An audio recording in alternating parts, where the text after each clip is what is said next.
Kanagi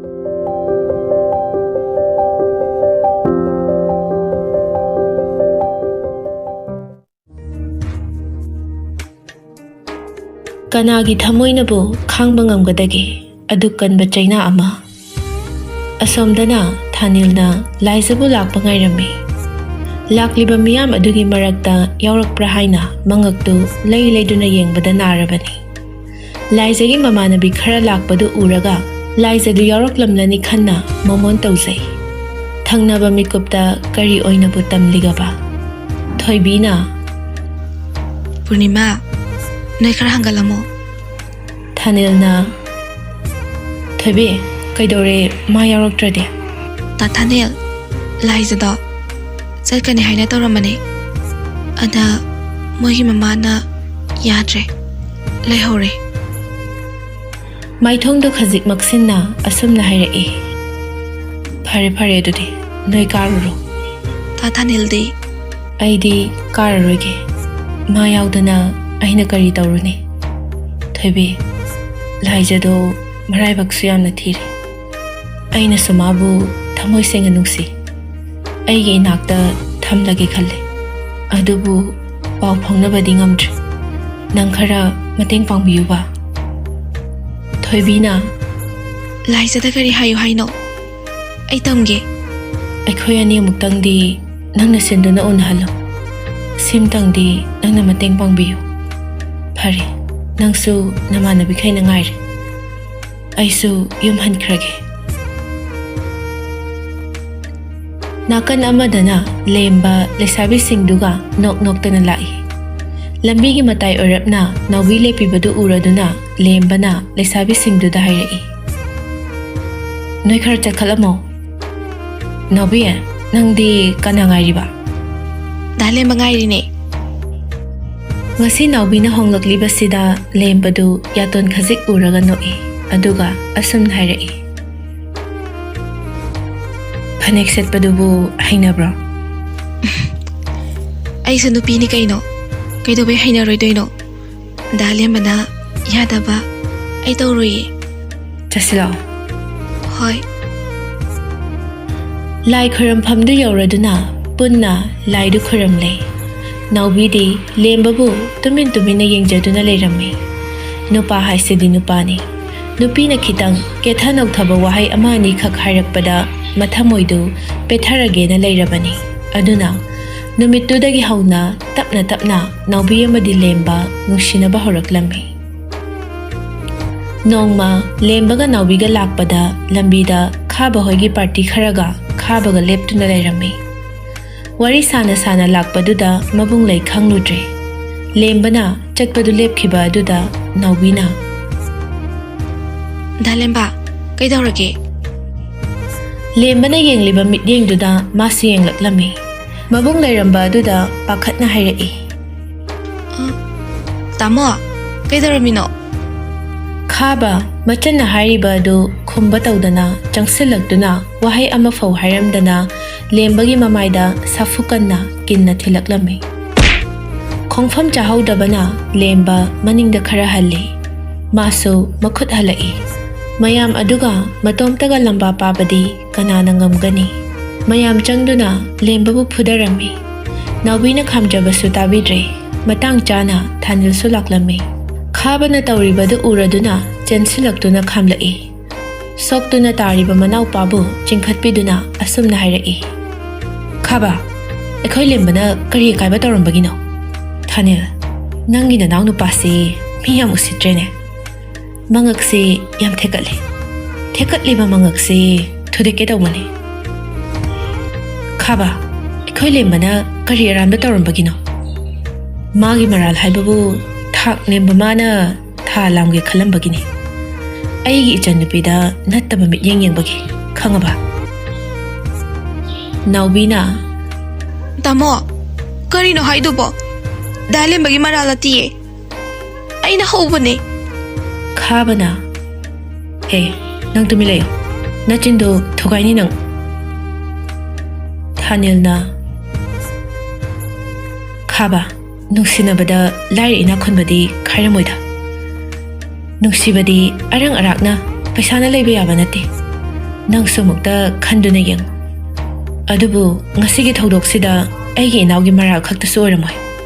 ꯅꯪꯒꯤ ꯅꯆꯜꯅꯨꯄꯤꯒꯤ ꯃꯔꯥꯜꯁꯨ ꯌꯥꯎꯔꯝꯒꯅꯤ ꯑꯁꯤ ꯍꯥꯏꯗꯨꯅ ꯁꯣꯛꯂꯤꯕ ꯃꯅꯥꯎꯕꯨ ꯄꯨꯗꯨꯅ ꯆꯠꯈꯤꯒꯦ ꯇꯧꯕꯗ ꯈꯥꯕꯅ ꯈꯝꯂꯛꯏ ꯉꯥꯏꯈꯣ ꯊꯥꯅꯤꯜ ꯅꯪꯅ ꯄꯥꯝꯂꯤꯁꯤ ꯀꯔꯤꯅꯣ ꯅꯅꯥꯎ ꯅꯨꯄꯥ ꯐꯨꯏ ꯀꯥꯏꯅ ꯀꯪꯈꯠꯂꯤꯕ ꯍꯥꯏꯗꯨꯔꯣ ꯅꯪꯒꯤꯁꯦ ꯎꯁꯤꯠꯇ꯭ꯔꯤꯔꯥ ꯊꯥꯅꯤꯜꯅ ꯈꯥꯕ ꯑꯩꯒꯤꯁꯦ ꯑꯣꯏꯐꯝ ꯊꯣꯛꯄꯗꯣ ꯑꯁꯦꯡꯕꯗꯣ ꯍꯥꯏꯖꯕꯅꯤ ꯀꯩꯁꯨ ꯂꯩꯇꯕ ꯄꯥꯊꯤ ꯀꯣꯝꯊꯤꯗꯒꯤ ꯍꯧꯔꯛꯄ ꯂꯥꯏꯔ ꯆꯨꯗꯠꯅꯕ ꯅꯪꯅꯁꯨ ꯅꯪ ꯑꯩꯅ ꯀꯩꯗꯧꯔꯛꯄ ꯉꯝꯒꯦ ꯍꯥꯏꯕꯗꯣ ꯅꯃꯤꯠ ꯊꯤꯠꯅ ꯌꯦꯡꯉꯨ ꯍꯩ ꯆꯠꯁꯤꯜꯂꯣ ꯅꯪ ꯌꯨꯝ ꯌꯧꯔꯒ ꯅꯨꯡꯉꯥꯏꯅꯤ ꯃꯌꯨꯝ ꯌꯧꯔꯕꯗ ꯒꯦꯠꯇꯒꯤ ꯅꯥꯎꯕꯤꯗꯨ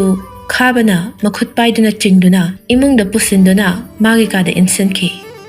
ꯃꯇꯧ ꯑꯗꯨꯗ ꯃꯌꯥꯏ ꯀꯥꯗ ꯂꯩꯍꯧꯔꯤꯕ ꯃꯃꯥ ꯃꯄꯥꯗꯨ ꯉꯛꯅ ꯃꯆꯥ ꯑꯅꯤꯗꯨꯒꯤ ꯃꯇꯧꯕꯨ ꯌꯦꯡꯂꯤ ꯈꯥꯕꯅ ꯑꯁꯨꯝꯅ ꯍꯥꯏꯔꯛꯏ ꯄꯥꯕꯨꯡ ꯏꯃꯥ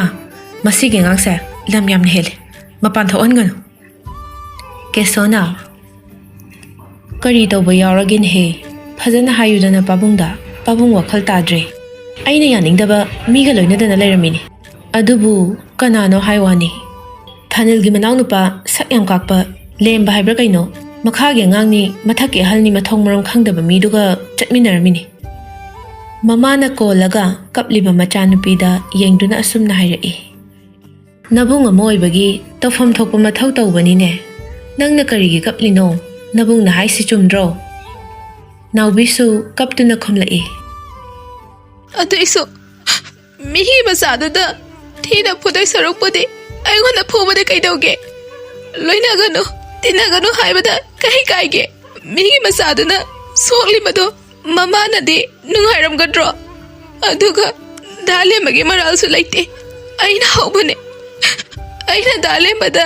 ꯅꯨꯡꯁꯤ ꯍꯥꯏꯕꯅꯦ ꯃꯥꯗꯤ ꯂꯥꯟꯗꯕꯅꯦ ꯈꯥꯕꯅ ꯃꯁꯤ ꯑꯉꯥꯡꯁꯦ ꯃꯆꯤꯟꯒ ꯈꯨꯝꯃꯤꯅꯦ ꯃꯁꯤ ꯃꯃꯥꯏꯁꯤꯗ ꯊꯥꯖꯤꯜꯂꯛꯇꯅ ꯊꯣꯏꯅꯨꯅ ꯑꯆꯧꯕ ꯌꯥꯔꯦ ꯇꯣꯛꯑꯣ ꯃꯤ ꯇꯥꯈꯤꯅꯤ ꯑꯩꯅꯦ ꯏꯀꯥꯏꯖꯩꯀꯣ ꯀꯦꯁꯣꯅ ꯃꯤꯒꯤ ꯃꯆꯥ ꯐꯨꯔꯨꯕꯒꯤꯗꯤ ꯏꯄꯥ ꯍꯧꯖꯤꯛꯃꯛ ꯆꯠꯇꯨꯅꯅꯦ ꯁꯣꯏꯈ꯭ꯔꯦ ꯂꯥꯟꯈ꯭ꯔꯦ ꯍꯥꯏꯖꯔꯨꯒꯦ ꯑꯗꯨꯒꯅꯦ ꯅꯥꯎꯕꯤ ꯅꯪꯁꯨ ꯃꯣꯏꯒꯨꯝꯕ ꯃꯤꯁꯤꯡꯁꯤꯒ ꯂꯣꯏꯅꯒꯅꯨꯀꯣ ꯈꯥꯕꯅ ꯄꯥꯕꯨꯡ ꯀꯩꯅꯣ ꯍꯥꯏꯗꯨꯕꯣ ꯀꯩꯗꯧꯕꯒꯤ ꯃꯣꯏꯗ ꯁꯣꯏꯈ꯭ꯔꯦ ꯂꯥꯟꯈ꯭ꯔꯦ ꯍꯥꯏꯔꯨꯗꯣꯏꯅꯣ ꯍꯥꯏꯕ ꯌꯥꯔꯣꯏꯀꯣ ꯀꯦꯁꯣꯅ ꯑꯆꯧꯕ ꯏꯄꯥꯅ ꯇꯧꯔꯤꯕꯁꯦ ꯚꯣꯠꯀꯤ ꯈꯜꯂꯒ ꯌꯥꯗꯗꯅ ꯇꯧꯔꯤꯕꯅꯤꯅꯦ ꯑꯩꯅ ꯇꯧꯔꯤꯕꯁꯦ ꯔꯥꯖꯅꯤꯇꯤꯅꯤ ꯑꯗꯨꯒꯅꯦ ꯍꯌꯦꯡꯃꯛ ꯅꯆꯜꯅꯨꯄꯤꯁꯦ ꯏꯝꯐꯥꯜꯗ ꯊꯤꯜꯂꯨꯒꯗꯕꯅꯤ ꯈꯪꯉꯕ ꯈꯥꯕꯅ ꯍꯧꯖꯤꯛꯇꯤ ꯀꯔꯤ ꯁꯥꯔꯦ ꯅꯆꯤꯟꯗꯣ ꯈꯨꯝꯈꯣꯕ ꯅꯪꯀꯣ ꯅꯪ ꯅꯨꯡꯉꯥꯏꯅꯤ ꯍꯥꯏꯁꯤꯅꯤ ꯍꯧꯖꯤꯛꯇꯤ ꯅꯆꯤꯟꯗꯣ ꯊꯨꯒꯥꯏꯔ ꯐꯗꯧꯅꯤ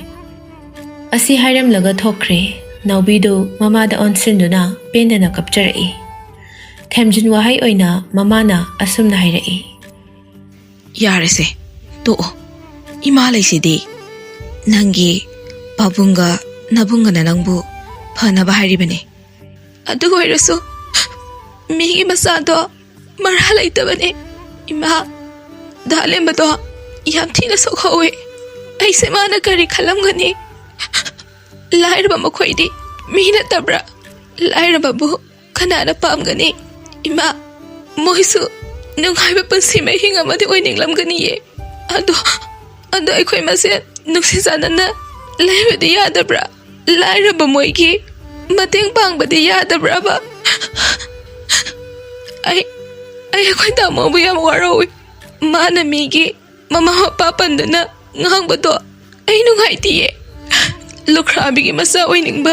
ꯀꯅꯥ ꯂꯩꯕꯒꯦ ꯑꯩꯈꯣꯏꯒꯤ ꯂꯥꯏꯕꯛꯇ ꯃꯣꯏꯒꯨꯝꯅ ꯊꯣꯛꯂꯝꯕ ꯑꯣꯏꯔꯗꯤ ngasi tamona moi na ngangli bado nganglam ga drama pharise to nang babung na su moi bu saudana ba haini haidudi ai babungi magun khange kaisu hairoi andugi mahutta makoi bu thina chaibini imba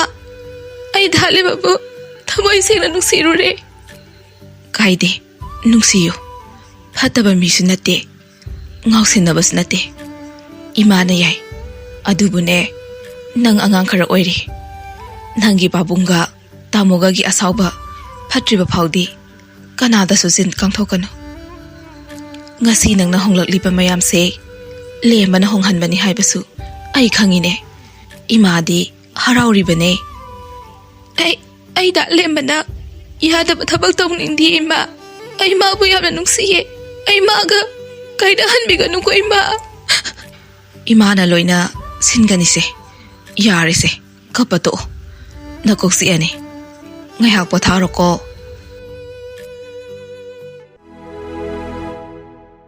asomdana keso malemgi mayumda laklame mangoldari dagi leptuna yumsibu kana kana lege amta tholo mi leradi wari amata sase imong dagi malemdu tholaktuna asumna hairei haima ibungo keso kakhala o mangol sida ngak phamula o kesona yare taima ai phamge haidana lakpa nate nacha nupa lamhenbado khara war o haigina lakpane keso isa na kanada karila lambagino isabu minungsi laitana phubasi bhauna bro pakhang laisa oibagi aduk nungsina jabo oiramgani adubu ngasi phawbada isa singse kanada su lankhidriba male mama agi yathang tamak induna sacharibani ibungo keso mi oirabadi migi wakhal khanbasu khara tamudo thawdoksida isa khaktagi maraldi leramdawa mande itai mana haining libasi aigi ijanupigi maral nisira adumakti haikide asum arando thidokpiu haijabani migi macha warak tringaida nasa isa hanna warakpana phagadra haijabani adubu khangde nei tema aina haigadabadi nachanupana ichanupigi wakhal khallibado khudaksida thadokhallo lekhom leinang maraktagi haurakpa pu pang sudaba machada icha thajaningdene itaima noigai khoigadi thak yam khenai adu khangna chatpana phai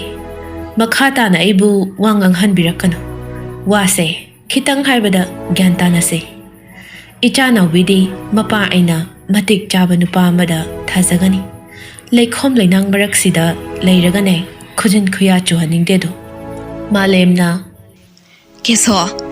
mi bu adu hanthana khanba lairabasu mapa leitrabasu mama aina isa ani idama kari su alhandi kanagi baphamdagi su ngasi phawba niraga pijaraktri asengba isagi humang mamalna isa ani se mabuk thanna pijarakpani masimadi kaubigano ibungo keso lengadra ai thaba khara leiba kesona itaima na tandrabasu ai chatkhini adubu aina muk haikrabadi loirabani matung tarakpadadi aibu phatte haibirakano mafi kalam duna chatkhre malemdo sauning manbagi sor chauna honduna leptuna yenglaga leihori matomta amuk tapna sonjai karibu thoi haina tauja sarino khangdene masana pidi warakpadi ngamdana aigi isadasu phai adubadi ngasi noina ngamme haina napal tawribado nongmadi noibu ngamba misu lakani haibase kaugano mathangi numitni nawbina imphal chatlamdai loishinba loireduna nungsi hoigi mayumda laktuna nungsibu kawrai nungsi imungda changlao ai khutadokpa yadre imung changlaktuna nungsigi manakta phamduna kapthorakle nungsina nawbia nang kai dawrage se hayoba kaigino nang nakapliduba nungsi ai khoi babunga tamoga yam warawe karigino maramdo hairose ngarang thokhiba pumba mata oiribi nungsida akhakpa leitana mapukningi pendaba sauningba pumba loinana tamjarami nawbido kaptuna asumna hairai ꯅꯨꯡꯁꯤ ꯑꯩ ꯉꯁꯤ ꯆꯠꯂꯅꯤ ꯍꯥ ꯀꯗꯥꯏꯗ ꯏꯝꯐꯥꯜꯗ ꯀꯩꯗꯧꯕ ꯆꯠꯇꯣꯏꯕ ꯑꯦꯛꯖꯥꯝꯒꯤꯗꯃꯛ आदा लेरुरनी वाटलीदाइने वाटलसु चत्तबदी याद्रे अदो नुंसी से दा लेंबदा अमुक्ता पिबियो आइबो माना वारौरमगनी साउनिंगबा फावरमगनी आइबो वारौदनाबा नंगनसु हाइबिरमो मागी नुंसीबदी थमोय नुंगदा लेंगदना अदुमक लैगनी हाइना खरा हाइबिरमुको होय ऐ सोइदना हाइगे अदुबो नखोयगी पाबुंगा तामोगना तौरिबा ngangliba singdudi lale nang zatlo amuk thinaramgani asomdana naubi leiramdabagi malem hoida khabana laktuna hautaba khon kaya sizinaduna hairi ine ichanupido puthopiro nachanupa hero sabaduna pukhrene ibungo khaba nasal nupidi aikhoida lakte adugane isa nupa lembadi yumsida laiti mayambaga thabak sakhine ine phajana hairingai sida lemna puthopiro natradi kaidauge haibano nasal nupidi warak pangamdraga noine yumsida laktuna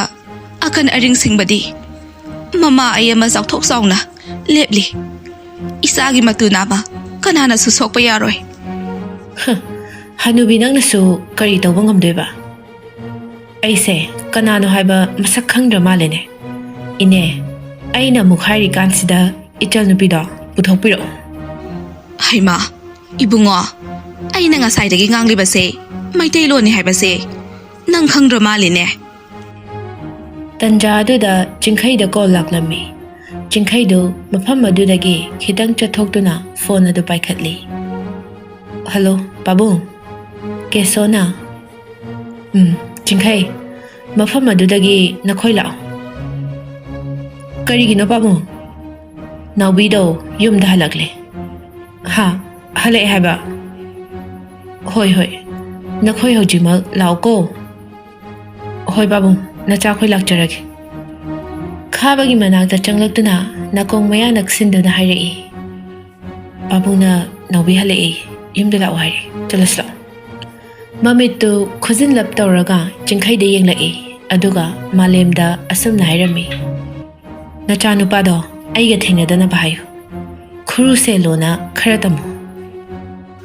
noina tongning ba tawro aikhoi laite laire haina noina kusi tawba yaroi isagi matuna ma sokpa yaroi hey sakhino ne karigi chatlibano ha lakhuo wangang na kisi kari thoe hai sadana tawza sari no khangde ne asumna leptuna lauraga lehore khabaga chingkhaiga mayum yoraktuna machal nupi kada sahum mamaga loinana changki phamongda phamduna leiriba machal nupi gi mamaida khupak aduna kanna thazili nang nei khoise chophan dawrine aina babungna yade khangna nangna pidat padat pamiduga loinana ba khotnari ba karigino ha napun sido minai oiduna leibaduro nangna pamnise ha thoinuna asauba karino karano khangdana nangna nasanbu phuba yabro ha tawnu adugumba thabakto mibu mina hanthana khangado ngasi noina ngamme haina satlibado noidagi hena ngamba misu suksoi soidana lakhini haibase khangu koibungo khabana imana ngangse kangkhatana thambana nawyam chawrabani ithak irangda luplabani thoinuna asauba nasalse pikta pikliba angang makti nate wakhal khanba ngamlabani asum aran thidana phuba saiba tawbase ima pamde khut yaudringaida kai satlui kai dauri haina hangbadi yadabra as ima nacha nupina chatluribase lemo no ba chatluriba wahi edu tabada khanghaudana mamana khupakna thazili nang una ba satlui haibagi khudam leirabra ha adu phataba ꯅꯪꯕꯨ ꯑꯩꯒꯤ ꯏꯆꯥꯔꯣ? ꯀꯦꯁꯣꯅ ꯌꯥꯔꯦ ꯇꯣꯛꯂꯣ ꯃꯃꯥ ꯑꯆꯧꯕ ꯂꯦꯝꯕ ꯎꯅꯕ ꯑꯣꯏꯔꯝꯗ꯭ꯔꯦ ꯅꯨꯡꯁꯤ ꯍꯣꯏꯗ ꯆꯠꯄ ꯑꯣꯏꯔꯝꯃꯦ ꯈꯥꯕꯅ ꯍꯥ ꯀꯔꯤ ꯍꯥꯏꯕ ꯄꯥꯕꯨꯡ ꯅꯨꯡꯁꯤ ꯍꯣꯏꯗ ꯆꯠꯂꯨꯏ ꯍꯥꯏꯕ ꯅꯔꯦꯝꯈꯥꯛꯀꯤ ꯅꯆꯜꯅꯤ ꯐꯨꯕ ꯆꯩꯕ ꯋꯥꯔꯛꯄꯗ ꯑꯩꯅ ꯀꯩꯁꯨ ꯁꯥꯎꯔꯣꯏ ꯑꯗꯨꯕꯨ ꯇꯥꯃꯣ ꯃꯔꯥ ꯂꯩꯇ꯭ꯔꯕ ꯏꯃꯨꯡꯗꯨꯕꯨꯗꯤ ꯄꯥꯕꯨꯡꯒ ꯇꯥꯃꯣꯒꯅ ꯑꯋꯥꯐꯝꯗ ꯇꯥꯍꯟꯕꯤꯒꯅꯨ ꯃꯁꯤꯃꯇꯪꯗꯤ ꯄꯥꯕꯨꯡꯒ ꯇꯥꯃꯣꯒꯅ ꯌꯥꯕꯤꯌꯨꯕ